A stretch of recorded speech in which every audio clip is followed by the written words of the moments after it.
Assalamualaikum warahmatullahi wabarakatuh. Waalaikumsalam.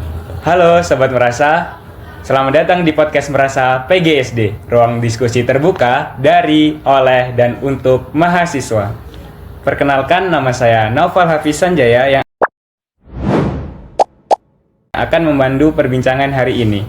Di episode kali ini, kita akan membahas topik yang sangat penting dan relevan. Karena topik ini bukan hanya tentang data diri saja, melainkan tentang seberapa pentingnya kita sebagai makhluk sosial, yaitu toleransi beragama. Sobat Merasa, jika kita amati berita belakangan ini, di tahun 2025, kita dapat melihat beberapa insiden yang viral di media sosial terkait rumah ibadah. Mulai dari kasus di Sukabumi hingga kasus intoleransi serupa kembali terjadi di Padang pada 27 Juli 2025. Terkait peristiwa persekusi terhadap jemaat yang sedang beribadah di rumah doa Gereja Kristen Setia Indonesia atau GKSI di Kelurahan Padang Sarai, Kecamatan Koto Tangah, Kota Padang, Sumatera Barat. Tapi di sisi lain, indeks kerukunan umat beragama di Indonesia justru meningkat. Melalui episode ini, kita akan membahas sekaligus mengupas apa sih makna toleransi yang sesungguhnya, bagaimana menghadapi isu yang sensitif di era digital, dan langkah konkret apa yang dapat kita lakukan untuk merawat kerukunan. Dan yang lebih istimewa lagi, kita kedatangan dua narasumber yang sangat istimewa, yaitu Bapak Muka Agama.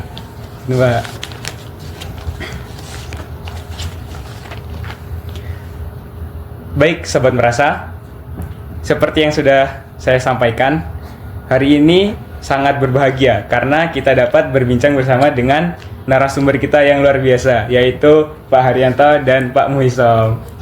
Selamat datang Bapak di podcast Merasa PGSD. Terima kasih karena sudah berkenan hadir pada podcast Merasa kali ini. Lalu bagaimana kabarnya Pak Haryanto hari ini? Sehat. Alhamdulillah sehat. Untuk Pak Muhisom bagaimana kabarnya hari ini? Saya juga sehat seperti Pak Haryanto. Alhamdulillah. Terima kasih ya Pak telah meluangkan waktunya untuk berbincang bersama kami di sini. Rasanya senang sekali kami dapat berbincang dengan Bapak. Mungkin langsung saja kita membahas dari yang paling dasar ya Pak ya, supaya teman-teman yang menonton nanti dapat mengikuti alurnya dengan baik. Ya. Baik Pak, izin dari yang pertama nih Pak. Toleransi ini kan sering dipahami sebagai tidak mengganggu saja. Namun, apakah sebenarnya toleransi ini memiliki makna yang lebih dalam dari itu? Nah, bagaimana cara Bapak sekalian mendefinisikan toleransi dalam konteks spiritual? Mungkin bisa dimulai dari Pak Haryanto terlebih dahulu. Iya, baik, terima kasih. Toleransi itu kan bagian dari kerukunan umat beragama ya. Jadi sebelum membahas toleransi, baik kalau kita menyepakati definisi kerukunan dulu. Kerukunan itu adalah satu kondisi di mana semua umat beragama itu bisa melakukan hak dan kewajibannya tanpa hambatan dari pihak lain. Nah, dengan definisi itu maka toleransi kita bisa pahami sebagai menghormati umat beragama dalam menjalankan hak dan kewajibannya. Begitu. Baik, terima kasih Pak. Mungkin selanjutnya untuk definisi dari Pak Muhisom. Saya juga sependapat, artinya toleransi itu adalah menghargai hak dan kewajiban semua agama untuk melakukan ibadah sesuai dengan kepercayaan masing-masing yang diatur oleh pasal 29 ayat 2. Jadi memang negara menjamin, dan kami pun dari pihak pemuka agama menyepakati bahwa toleransi itu harus dikedepankan untuk menjaga kerukunan antar umat beragama. Baik, terima kasih Pak Muhisom dan Pak Haryanto. Jadi tadi dapat disampaikan kepada kita bahwasannya toleransi itu juga harus menjaga kewajiban dan hak umat agama lainnya Pak ya. Baik, jika kita bicara tentang praktik toleransi di lapangan nih Pak, kita tahu bahwa di tahun 2025 ini terjadi beberapa insiden yang cukup ramai dibicarakan Pak. Contohnya ada kasus di Sukabumi, di mana sekelompok pelajar Kristen yang sedang retret rohani di sebuah villa dikira akan mendirikan rumah ibadah tanpa izin. Kemudian di Juli ada juga insiden serupa di Padang Sarai. Kedua kasus ini dengan cepat menyebar di media sosial dan memicu ketegangan di media sosial. Isu-isu seperti ini kan mudah sekali viral ya Pak, dan kerap menimbulkan perpecahan. Nah, Lalu menurut Bapak, langkah pertama apa yang dapat kita lakukan atau yang sebaiknya kita lakukan dalam menangani isu sensitif seperti ini, Pak? Baik, ini ke saya dulu ya, karena memang isu yang beredar itu kan orang yang sedang melaksanakan ibadah atau jemaat, berarti dari Kristen, Pak ya. Ya. Artinya mengalami semacam gangguan, kemudian intimidasi, bahkan ada yang menyakiti mungkin dari pihak Muslim. Tetapi saya selaku dari versi Islam itu pun tidak sependapat dengan adanya ketegangan, apalagi semacam intimidasi bahkan kekerasan oleh pihak yang dilakukan oleh itu adalah oknum. Karena memang jujur saya sampaikan bahwa kami selaku umat Islam dalam tatanan konsep kitab sucinya juga dilarang, karena sudah ditegaskan la ikraha fiddin. Kemudian di Quran juga disampaikan bahwa lakum dinukum waliyadin, artinya tidak boleh memaksakan apalagi menyakiti umat yang berlainan agama. Ketika memang itu terjadi, pelakunya adalah umat Islam, itu artinya pemahaman konsep agamanya perlu dipertanyakan. Apakah dia memahami secara tekstual atau kontekstual? Karena memang Islam sangat-sangat melarang umatnya untuk melakukan kriminal kepada pihak agama yang lain ketika mereka menyakiti atau melanggar hak-hak umat di luar Islam. Artinya dia sudah melanggar konsensus ulama dan juga melanggar aturan yang dibawakan oleh kitab yang dianutnya. Boleh jadi faktor penyebabnya adalah satu, dia ingin beribadah, dia ingin mempunyai motivasi agama yang kuat tetapi salah dalam mencari guru. Akhirnya indoktrinisasi masuklah paham-paham yang radikal dan seterusnya. Ini yang harus dipahami. Kemudian tip-tip untuk mengantisipasi ya. Iya, Pak, mungkin langkah-langkahnya, Pak. Oke, langkah-langkahnya adalah terutama terkait dengan umat Islam yang melakukan hal-hal negatif, perlu dipertanyakan kembali keagamaannya. Ya, langkah-langkahnya mungkin satu, mencari guru ataupun ustadz ataupun pemuka agama yang mengajarkan nilai-nilai toleransi. Yang kedua, seorang agamawan itu harus mengutamakan sisi humanis.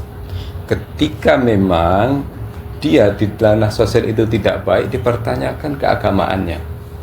Karena kita cek seluruh aturan agama yang diajarkan itu kepada sisi kehumanis. Contoh, saya kasih contoh nih. Puasa yang diajarkan kita itu punya toleransi. Satu, kemudian timbullah sosial yang baik. Karena orang puasa mengetahui bagaimana pahit dan pedihnya, kemudian haus itu seperti apa, maka harus ada sosial yang hadir. Orang yang haji pun sama. Karena di situ semua aspek masyarakat berkumpul jadi satu, maka orang-orang yang ibadah hajinya berhasil itu yang punya sosial yang baik, punya toleransi dan seterusnya, tidak memaksakan. Karena semua paham ada di kota Mekah umpama ya, dari berbagai penjuru dengan karakteristik budaya, kemudian cara ibadah yang seolah-olah kayak berbeda. Misalnya seperti yang di Indonesia ada Muhammadiyah, ada NU, ada LDI. Itu kan dalam tatanan ibadah itu ada perbedaan, sehingga orang yang pulang ya dengan satu padu umat Islam sedunia itu harus melahirkan toleransi. Jadi saling memahami, tidak bisa kita memaksakan pendapat kita dengan pendapat orang lain. Satu tadi ya, dia harus memahami asbabul wurud Qur'annya, hadisnya, bagaimana konsep Nabi itu menghormati bahkan memperisai umat yang di luar agama. Barang siapa yang menyakiti non muslim, Rasulullah menyampaikan itu sama dan menyakiti aku. Itu sudah suatu kesepakatan, bahkan disepakati oleh ketiga piagam Madinah. Itu Rasulullah memang menjadi role model bagaimana pemimpin yang bisa mengayomi seluruh aspek masyarakat, baik beda ras, suku maupun agama. Jadi tidak ada teror dalam Islam. Ketika ada dilakukan, berarti orang yang tidak paham dengan konsep keagamaannya, indoktrinisasi masuk, kemudian dikit-dikit jihad. perang dan seterusnya. Jihad itu bukan memberikan rasa ketakutan, bahkan intervensi menyakiti umat lain, itu bukan jihad itu. Oke. Ini yang harus diklarifikasi dulu, jihad itu apa. Kan seperti itu ya. Jangan sampai diartikan jihad itu pasti perang, bukan. Itu periode mana? Kalau periode Madinah tidak. Perang dalam kondisi tertentu, memang kondisi darurat, itu periode Mekah. Ketika terjadi intimidasi dan mewajibkan untuk perang, itu dalam kondisi darurat ya, atau emergency exit, bukan kondisi normal. Nah, sekarang Indonesia itu sudah dalam kondisi era Madinah. Negara yang damai, berdaulat, ada hak yang harus dilindungi, ada konsensus, bahkan ada undang-undang itu konstitusional ya Pak ya. Itu semua sudah ada. Artinya ini bukan zaman Mekah ketika zaman peperangan. Nah, ini yang harus dipahamkan untuk semua umat Islam. Semua konsep agama, adapun indikator keberhasilan orang beragama itu dari aspek sosial. Itu ya, gagal dia beragama ketika sosialnya tidak baik, apalagi melakukan pelanggaran, bahkan menyakiti orang lain. Jadi ini harus dipertanyakan, jangan-jangan dia salah dalam beragama. Jadi ya, ini versi-versi yang harus dipahami, karena agama itu suci, tapi pemikiran orang terhadap agama itu berbeda-beda. Ya. Ini pemahaman oknum ya. Kita nggak bisa mengatakan, oh ini teror Islam nggak benar, atau ini teror Kristen dan lain sebagainya, tidak. Tapi ini harus dipahami dulu ya, bahwa agama itu suci, tapi pengaruhnya itu tidak ada yang suci. Ini harus dikelirkan. Jangan agama ya, memang agak sensitif masalah agama. Iya. Oke, mungkin seperti itu saya kembalikan. Baik, terima kasih Pak untuk penjelasannya. Lalu ke bagian berikutnya, yaitu ke Pak Haryanto. Mungkin langkah pertama apa Pak yang dapat kita lakukan untuk menangani isu sensitif seperti ini Pak, agar tidak terjadi perpecahan? Iya.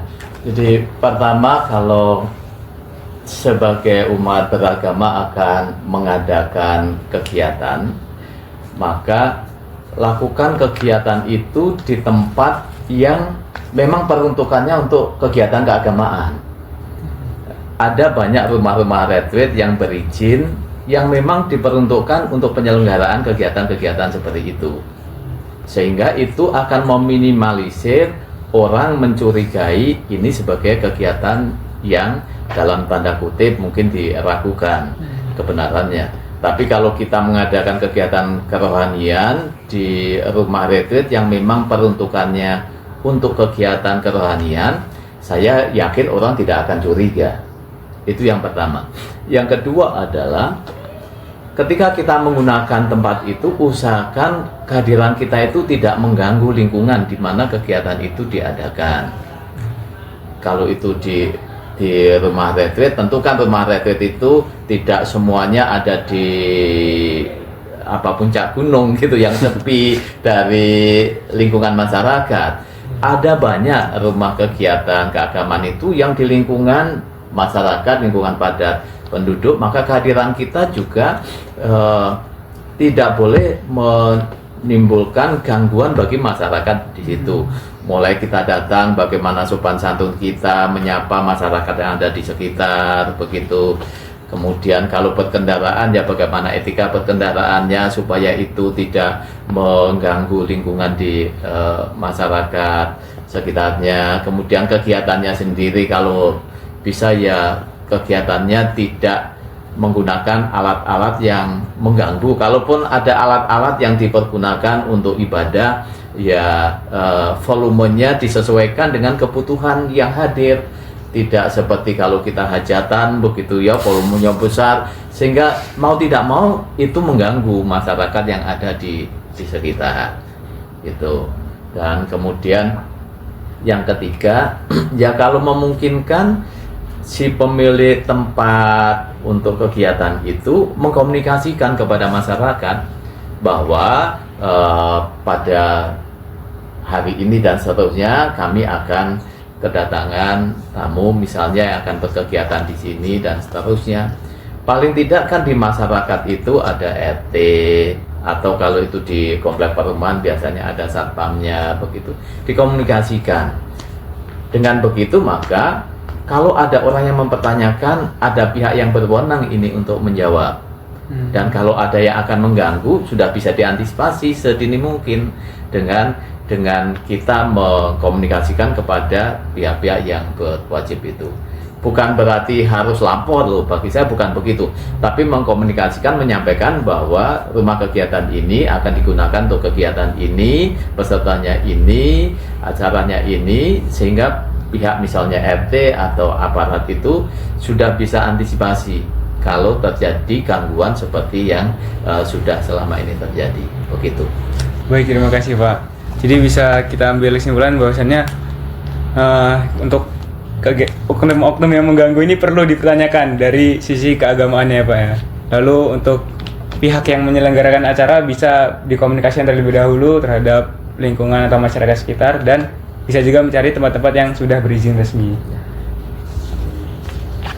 Nah, baik Pak, izin. Terkadang umat beragama seringkali dihadapkan pada dilema antara mempertahankan keyakinan pribadi dan menghargai keyakinan orang lain. Nah, menurut pandangan Bapak-bapak sekalian, bagaimana cara menemukan keseimbangan antara keteguhan iman dan sikap toleransi tanpa mengorbankan prinsip keagamaan, Pak? Mungkin bisa dimulai dari Pak Haryanto. Iya. Kalau saya mengikuti kegiatan agama lain itu tidak pernah berpikir bahwa dengan mengikuti itu maka nanti iman saya akan goyah, saya akan beralih ke agama itu. Tidak. Saya lebaran datang ke rumah Ustadz Muhisom gitu. Dan saya tidak pernah berpikir nanti saya akan dipengaruhi oleh Pak Ustadz sehingga kependettaan saya lepas jadi ikut gitu. Enggak. Atau ketika ada tetangga saya yang dia ada yasinan dalam rangka akikah anaknya, saya diundang, saya hadir, sekalipun di situ baca yasin dan seterusnya, bukan berarti kalau saya hadir di acara yasinan yang umat sedang membaca yasin, saya di situ otomatis saya melepaskan keimanan saya, enggak gitu ya. Justru dalam kerangka toleransi saya hadir, saya hargai undangannya, dan saya ikuti acaranya sampai selesai. Di beberapa kesempatan saya juga pernah cerita ke Pak Ustadz Muhisom begitu.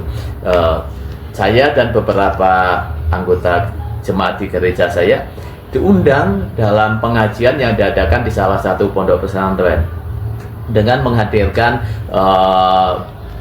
pengkhotbahnya itu tingkat nasional begitu. Dan saya diminta oleh kiainya itu untuk duduk mendampingi beliau di samping ketika beliau berkhotbah, dan setelah itu saya juga diminta untuk menyampaikan sesuatu. Bagi saya nggak apa-apa kok. Bukan berarti kalau saya hadir di pengajian lalu itu berarti keimanan saya akan jadi luntur. Tidak. Justru itu mempertebal keimanan saya, karena dengan begitu saya mempraktekkan toleransi, dan dengan saya bisa toleransi berarti kan keimanan saya juga bertambah begitu. Itu dari saya. Baik, terima kasih Pak. Lalu selanjutnya ke Pak Muhisom. Jadi bagaimana menurut pandangan Bapak? Baik, izin menanggapi. Artinya gini, keimanan itu kan dalam hati ya. Saya sependapat, artinya iman itu dalam hati, bukan pada atribut-atribut. Nah, umumnya sekali lagi umat Islam yang terjebak kepada atribut-atribut tertentu seolah-olah ya imannya akan hilang. Tadi saya sependapat apa yang disampaikan dengan Pak Haryanto. Kenapa dia fokus kepada atribut?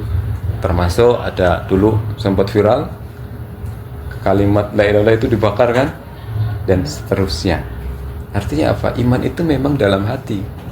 Ketika kita mengikuti agama tertentu, artinya dalam kegiatan keagamaan, itu bukan berarti kita juga keluar, karena memang iman itu dalam hati, bukan dalam atribut-atribut. Ya, saya mau mengkritik masalah atribut, tentu kita semua paham ya. Terkadang masalah atribut dikit udah ramai dan seterusnya. Iman itu dalam hati, bukan dalam atribut-atribut. Terlepas memang nanti ada indeks tertentu ya, baik indeks kesolehan dan seterusnya. Tetapi saya juga bertegas bahwa iman itu dalam arti, artinya ketika kita mendatangi suatu kegiatan, itu bukan berarti kita melepaskan keimanan kita. Itu adalah suatu toleransi. Silahkan, yang penting bukan berarti kalau ibadah gantian, enggak, itu bukan toleransi.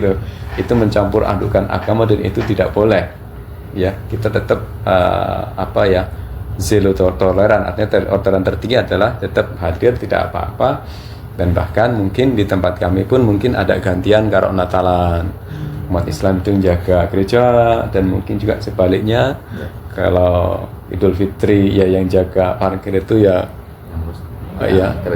Kristen dan seterusnya. Ini saya pikir satu hal yang baik dan harus tetap dijaga, karena memang orang luar itu menilai Indonesia itu luar biasa. Kenapa? Orang yang berlainan agama itu bisa saling bersinergi dan saling membantu. Mungkin di Barat mungkin beda Kristen bisa ribut, mungkin beda misalnya Kristen aliran tertentu mungkin bisa bunuh-bunuh dan seterusnya. Di Timur Tengah juga sama, umat Islam antar umat Islam juga banyak perang. Jadi karena beda pemahaman, mungkin Sunni dan Syiah dan seterusnya. Nah mungkin ini yang harus menjadi nilai value yang luar biasa di Indonesia. Ini harus kita kedepankan, bahwa Bhinneka Tunggal Ika itu adalah suatu kesatuan. Ketika nanti terpecah, maka mohon maaf, ibadah itu nggak ada yang fokus. Ke gereja juga was-was, ke masjid juga sama. Karena memang ini, mohon maaf, Bhinneka itu memang suatu perbedaan yang menjadi satu. Target capaian pertama adalah harmonisasi dalam bingkai perbedaan. Jadi harga mati, jangan sampai nanti hanya beda pendapat, beda agama itu meruntuhkan NKRI. Kalau sudah tidak kondusif dalam kondisi perang dan kondisi yang darurat, umat tidak bisa ibadah dengan nyaman dan khusyuk. Jadi itu ya, jadi agama itu bukan terletak pada atribut, tapi dalam hati masing-masing. Saya sependapat artinya seperti itu. Ya silahkan, artinya itu memang iman itu dalam hati, bukan dalam atribut-atribut tertentu. Baik Pak, terima kasih Pak atas penjelasannya ini. Jadi iman itu letaknya di hati dan bukan di atribut. Lalu untuk menghadiri undangan itu niatkan untuk menghadiri undangan, bukan berarti itu keluar dari agama yang sudah kita anut ya, begitu ya Pak. Baik, untuk yang selanjutnya. Nah, di sini kan kita mungkin merasa nyaman nih Pak di lingkungan kita masing-masing. Tapi tak jarang juga kita mendengar berita yang mengganggu tentang konflik berbasis agama di tempat lain. Nah, kalau kita bicara tentang kerukunan, tentu kita juga perlu menyinggung peran lembaga seperti FKUB. Nah, izin Pak, kolaborasi antara pemuka agama dan Forum Kerukunan Umat Beragama atau FKUB, apakah itu bisa membantu dalam mencegah dan menyelesaikan konflik antar umat beragama, Pak? Mungkin bisa dimulai dari Pak Isam dulu. Baik, penilaian saya sendiri terkait FKUB, kan Forum Kerukunan Umat Beragama, mungkin itu menjadi solusi, karena memang agama itu kan sangat sensitif. Jadi di mana-mana kalau sudah isu sara itu kan agak sensitif, dan seringkali itu digoreng dan seterusnya. Digoreng gitu ya. Jadi FKUB memang jembatani antar pemuka itu dialog. Nah, di sini akan mengikislah perbedaan. Jadi kita tepiskan perbedaan, termasuk tadi disampaikan oleh Pak Haryanto. Pak Haryanto ke tempat saya Idul Fitri, Lebaran ke berapa itu ya? Kedua nggak salah. Saya juga ke tempat Pak Haryanto tanggal 26 Desember nggak salah waktu itu. Sebenarnya juga pengen bersama keluarga, memang karena kondisi, sehingga ya saya mewakili teman-teman, ya saya ke tempat Pak Haryanto dan saya juga makan. Artinya nggak ada beda. Itu yang harus FKUB itu saya pikir juga menjembatani ya. Jadi jangan sampai perbedaan itu meruncing dan seterusnya. Di situ kan dibuat forum dialog antar umat beragama dan seterusnya, sehingga nanti antar pemuka agama itu memang harmonisasi. Karena itu tadi harus diantisipasi. Masalah agama itu sensitif. Ketika para pemuka itu tidak mengedepankan toleransi, khawatir nanti jemaahnya masing-masing itu kan jadi konflik. Kalau sudah jadi konflik, yang senang itu bukan orang lain, tapi negara lain yang tujuan untuk merontohkan NKRI, karena sumber daya alamnya juga luar biasa. Ini mungkin menjadi target awalnya sih mungkin isu agama, tapi selanjutnya nanti bagaimana bisa mengambil sumber daya alam. Contoh, mohon maaf, misalnya Indonesia konflik besar nih, jadi perang, seterusnya yang datang itu Amerika dengan misi kemanusiaan itu tidak gratis. Ya nanti dia minta kilang minyak dan seterusnya. Ya, karena memang negara itu punya misi masing-masing. Yang jelas dia ingin eksis dan tetap punya target bagaimana bisa mengalahkan negara-negara lainnya. Itu sudah pasti. Karena pemimpin pasti seperti itu. Dia punya target untuk bagaimana, termasuk peristiwa-peristiwa besar yang terjadi baik antara yang perang Israel, Iran, terus Rusia dengan siapa kemarin tuh Pak? Yang tetangganya Vladimir Putin itu presidennya. Itu presiden Rusia itu Pak. Iya. Salah satunya. Nah itu kan untuk eksistensi masing-masing. Dan mungkin juga dulu pernah Arab Saudi itu ngebom Yaman. Kenapa? Ini kan perebutan wilayah khususnya terkait dengan minyak.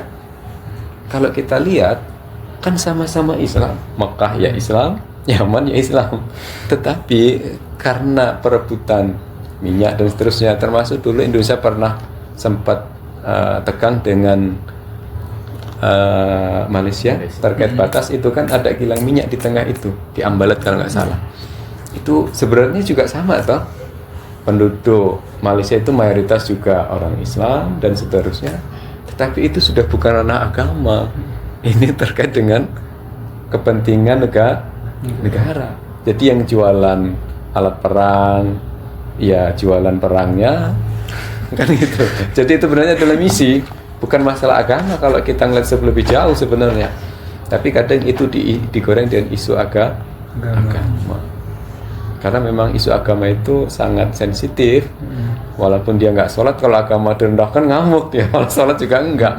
Nah itu terkait memang bahaya terkait dengan isu sara. Itu masih kembalikan. Baik Pak. Lalu ke sisi Pak Haryanto, bagaimana Pak pandangan dari kolaborasi antara pemuka agama dan forum kerukunan umat beragama ini Pak? Iya, jadi FKUB itu kan beranggotakannya pemuka agama. Semua umat beragama terwakili di sana, bukan dari satu agama tertentu. Walaupun ada kan persentasenya, yang Islam sekian, Kristen sekian, Katolik sekian, Hindu sekian, dan seterusnya itu ada. Tetapi prinsipnya FKUB itu kan perwakilan dari pemuka agama. 6 agama yang ada di Indonesia itu semua terwakili di sana.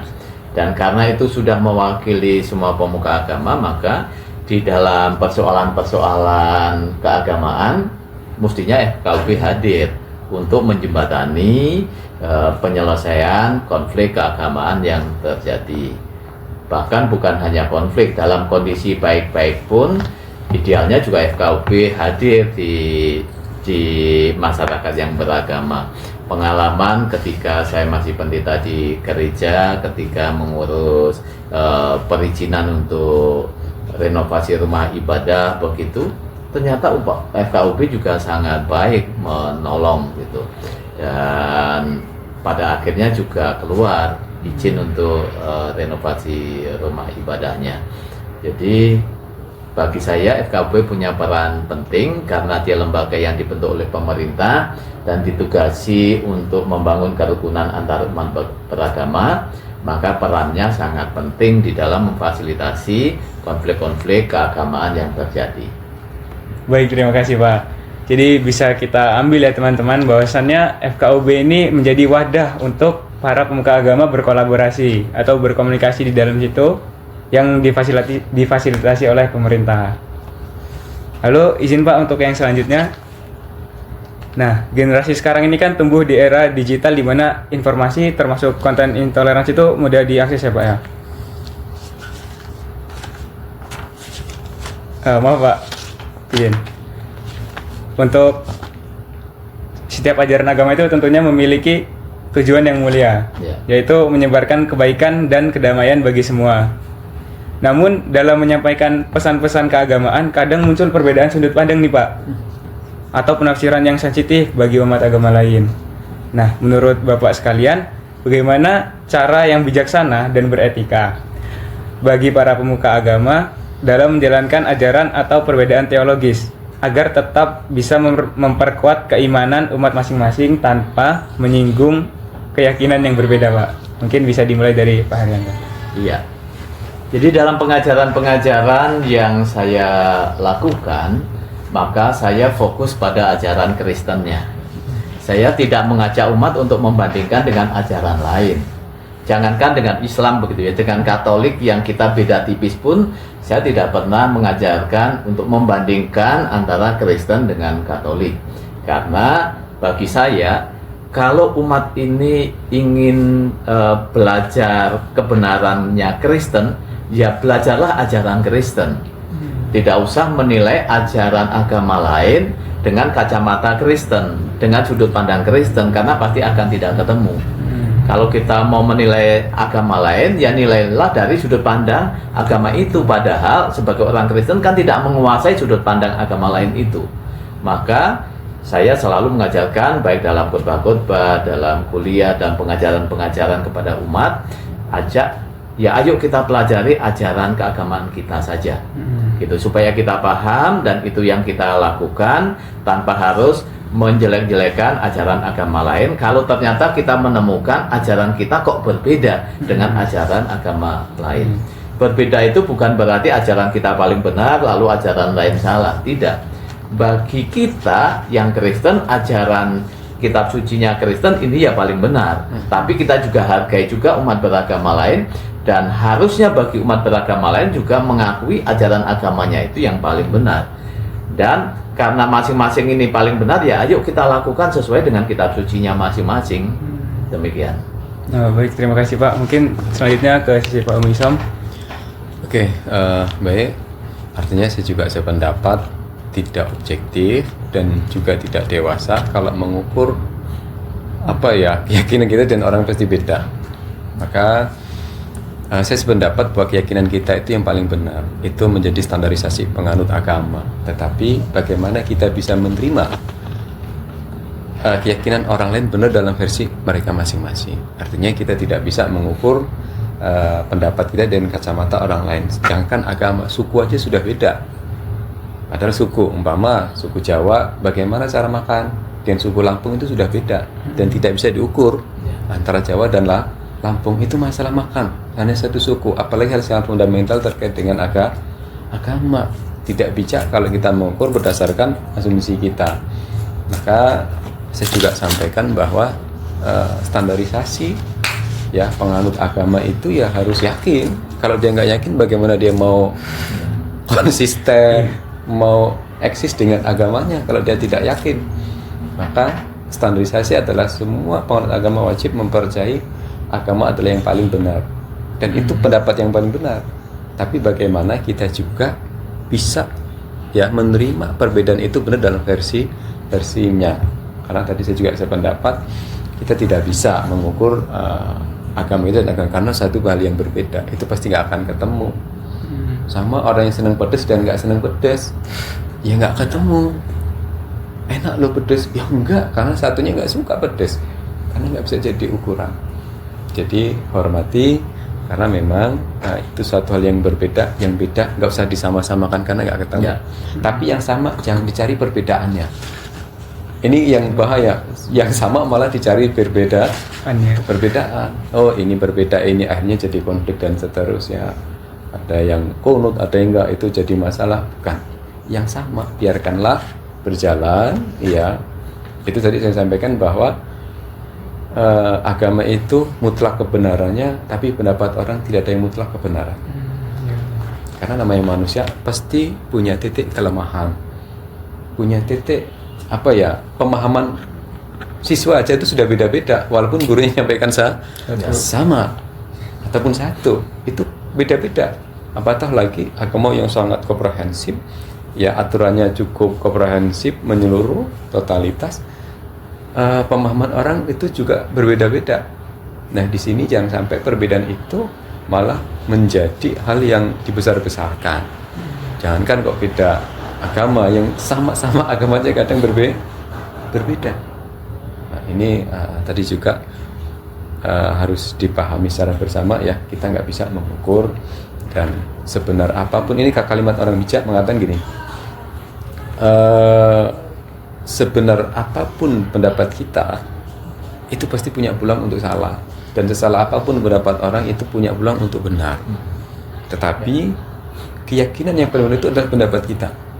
Jangan sampai kita merasa benar nggak ya, jangan, nanti kita akan ragu. Kita tetap yakin yang paling benar itu adalah keyakinan kita, tapi bagaimana kita bisa menerima. Karena tadi saya sampaikan, sebenar apapun pendapat kita itu punya peluang untuk salah, dan sesalah apapun orang lain tetap punya peluang untuk benar. Supaya kita bijak dalam bermasyarakat, bertata negara. Kemudian kita adalah makhluk sosial, dan kita ada itu karena adanya perbedaan. Itu garis bawahi, kita ada karena adanya perbedaan, dan bangunan ini ada juga karena adanya perbedaan bata semua nggak jadi bangunan, semen semua nggak jadi bangunan toh. Iya. Jadi NKRI itu karena adanya perbedaan jadi kesatuan. Itu dari saya seperti itu. Ya baik Pak. Jadi penting di sini untuk kita memahami ataupun yakin dengan agama masing-masing. Akan tetapi kita juga tidak boleh membandingkan dengan kepercayaan agama lain, karena itu seperti yang kata Pak Misam tadi, orang yang suka pedas gak bisa disamain dengan yang gak suka pedas gitu contohnya. Lalu Pak, untuk yang selanjutnya ini sebenarnya masih sedikit berkaitan Pak. Ya. Bagaimana pendidikan ini, khususnya ilmu agama, dapat menjadi benteng sekaligus jembatan Pak bagi anak-anak untuk memahami perbedaan di antara umat beragama ini Pak, tanpa kehilangan identitasnya Pak. Kira-kira seperti itu. Untuk yang pertama mungkin ke Pak Muisam. Baik. Ini memang diulang jawabannya. Ini Pak, bagaimana ilmu agama itu dapat menjadi benteng sekaligus jembatan Pak bagi anak-anak untuk memahami perbedaan tanpa kehilangan identitas agama Pak. Oke, baik. Maka harus dipahamkan bagi para penganut memang memahami konsep agamanya masing-masing. Ya, tadi di awal sempat saya kutip bahwa tidak ada paksaan, kemudian kita juga dilarang, termasuk bagaimana diimplementasikan dalam Misakul Madinah atau Piagam Madinah, role model negara yang dibangun oleh Rasulullah.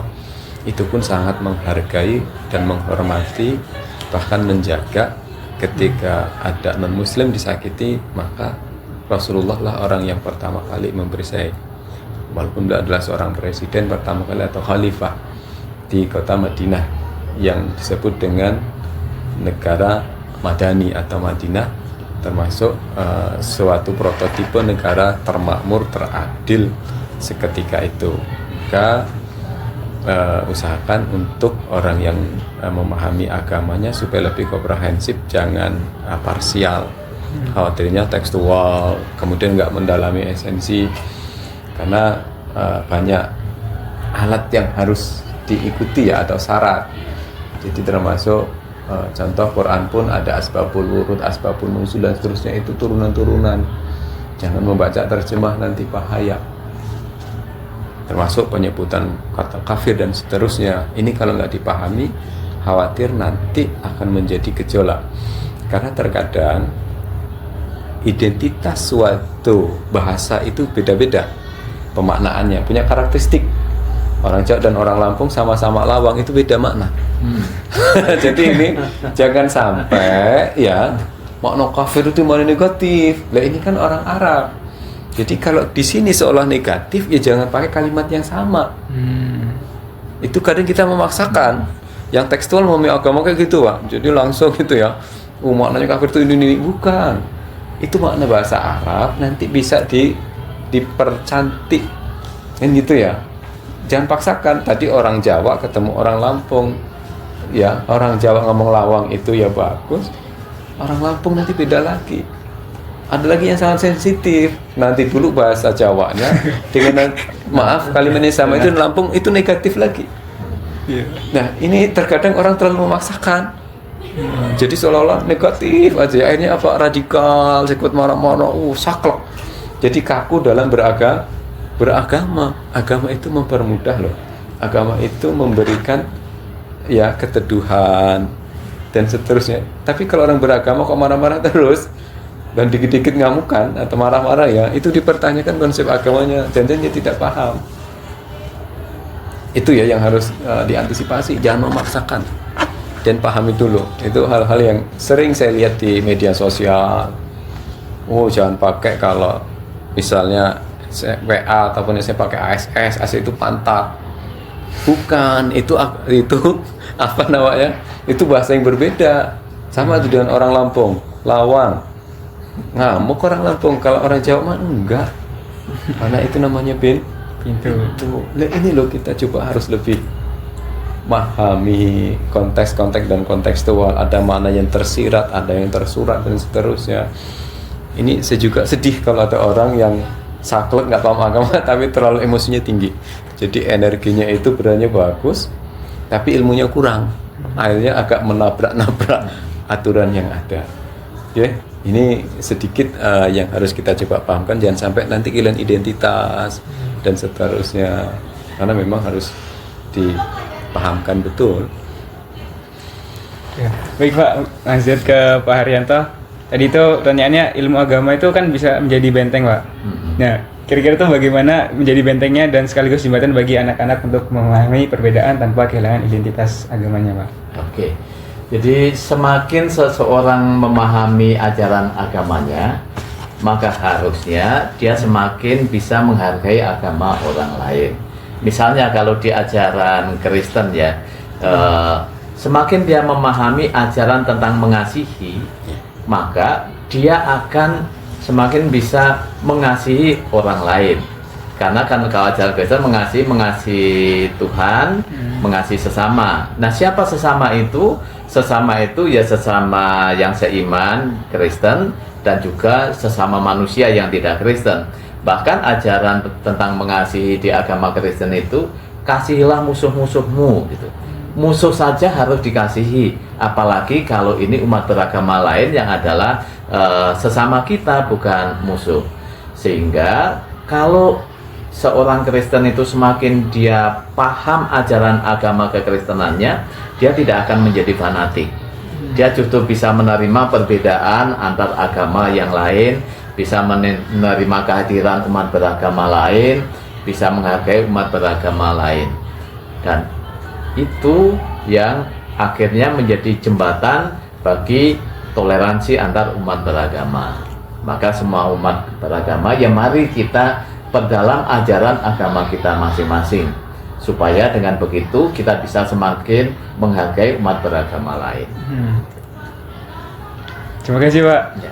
Ya, jadi penting ya teman-teman bagi kita untuk memahami ajaran umat kita masing-masing atau agama kita masing-masing, karena itu bisa menjadi benteng untuk kita dan agar kita tidak memaksakan dari agama kita ke agama lain gitu. Lalu ini sudah hampir di akhir perbincangan, Pak. Jadi saya ucapkan lagi terima kasih kepada Pak Mehisom dan Pak Haryanto atas penjelasannya yang begitu mendalam sejak awal pembahasan tadi.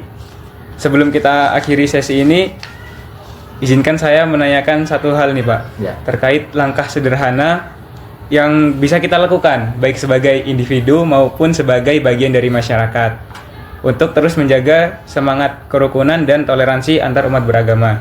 Mungkin bisa diberikan hal kecil tapi yang sangat berdampak gitu, Pak, untuk kita. Dari Pak Haryanto terlebih dahulu.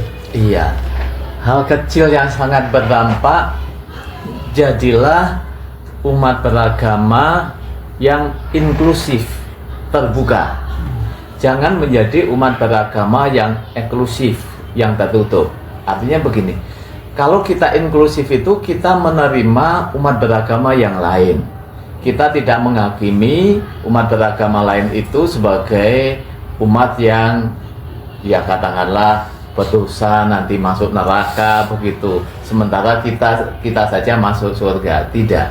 Tapi meyakini bahwa melalui ajaran agama saya pasti masuk surga.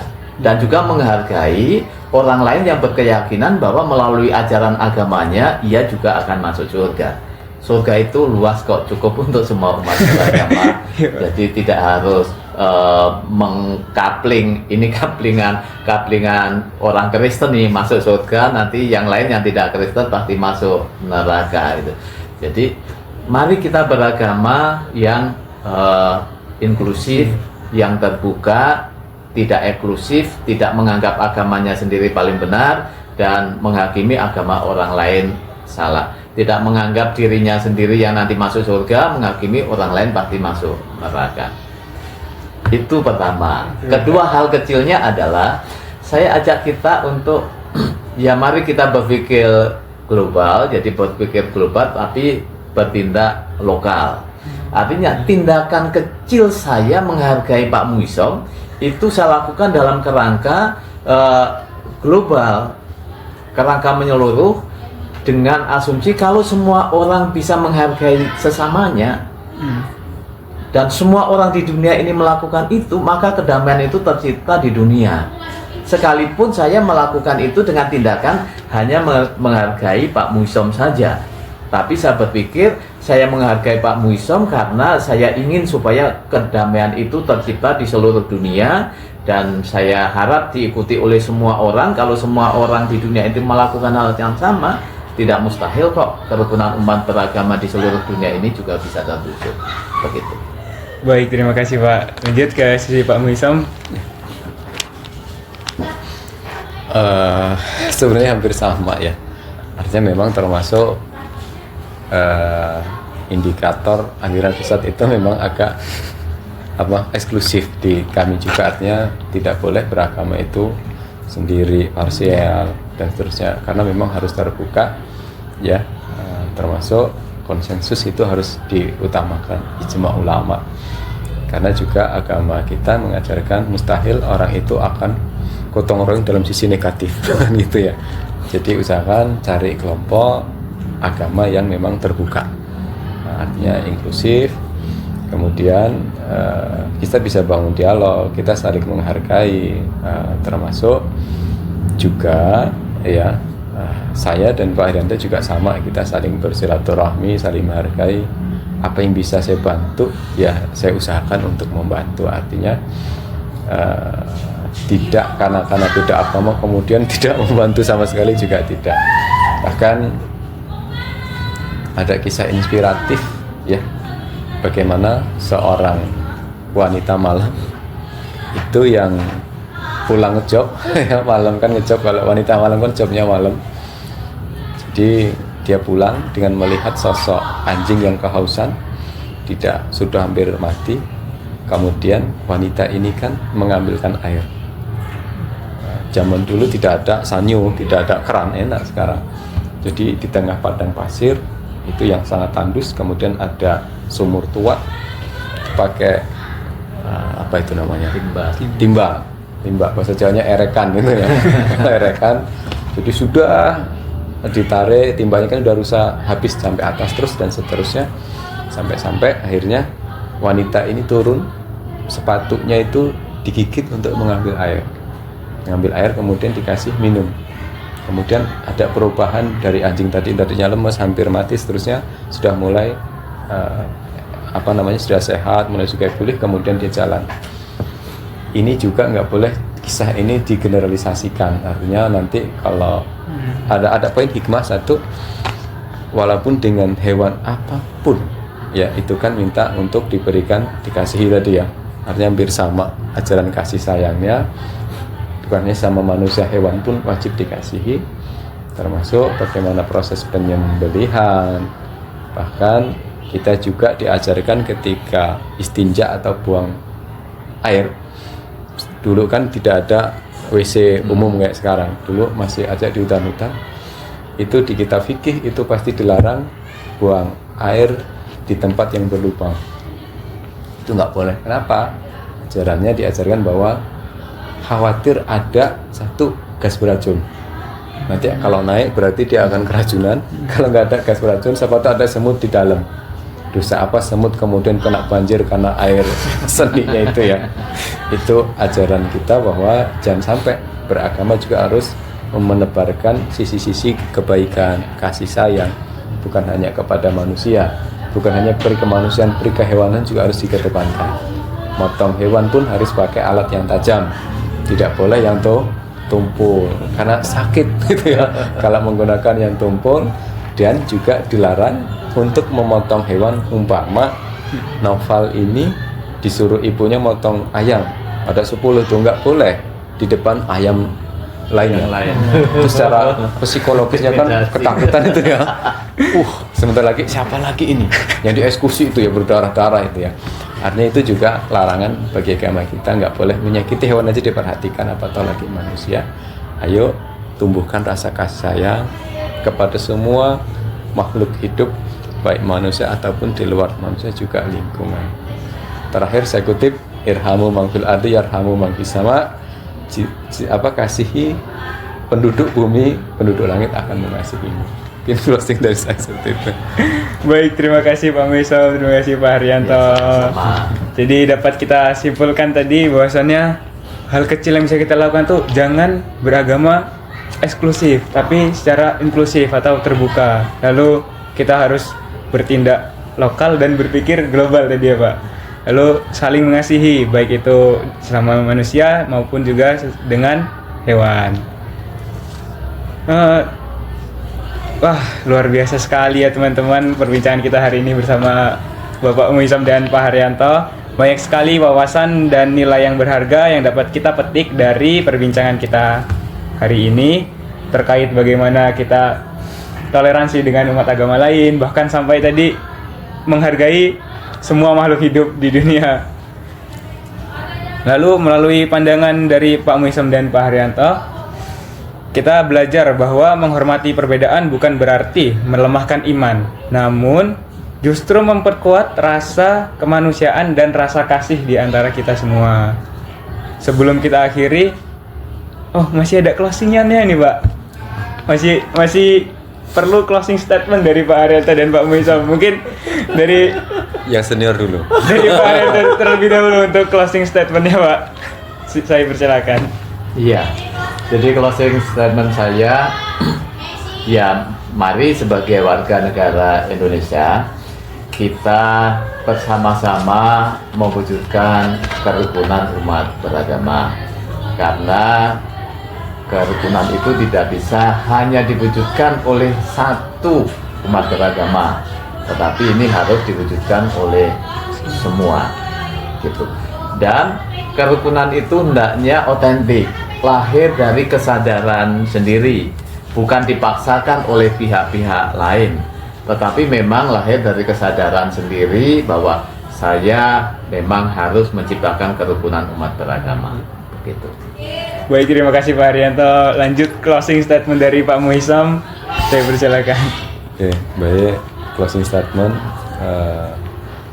beragama harus secara komprehensif, tidak parsial, kemudian berhati-hati dalam memahami teks-teks agama, karena memang banyak yang salah paham dalam konteks keagamaan.